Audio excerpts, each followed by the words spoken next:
నమస్కారం ETV news కు స్వాగతం. ముందుగా ప్రధానాంశాలు. ఉపరాష్ట్రపతి పదవికి ఎన్డీఏ అభ్యర్థిగా CP Radhakrishnan, BJP parliamentary party భేటీలో నిర్ణయం. ఎస్ఐఆర్ పై కొన్ని పార్టీల అసత్య ప్రచారం, నిరాధార ఆరోపణలకు భయపడమన్న సీఈసీ. బీహార్లో ఓట్ల చోరీ కుట్రను అడ్డుకుంటామన్న రాహుల్, ఓటర్ అధికార్ యాత్రకు హాజరు. జీఎస్టీ సంస్కరణలకు సహకరించండి, రాష్ట్రాలను కోరిన ప్రధాని నరేంద్ర మోదీ. రేపు భారత్ పర్యటనకు చైనా విదేశాంగ మంత్రి, సరిహద్దు సమస్యల పరిష్కారంపై చర్చ. జమ్మూ కాశ్మీర్ కఠువా జిల్లాలో క్లౌడ్ బరస్ట్, 7 మృతి, పలువురికి గాయాలు.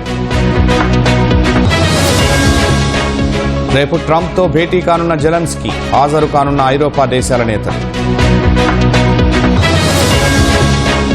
శుభాంశు శుక్లా ఘనతపై రేపు లోక్సభలో ప్రత్యేక చర్చ, అభినందించనున్న ఎంపీలు.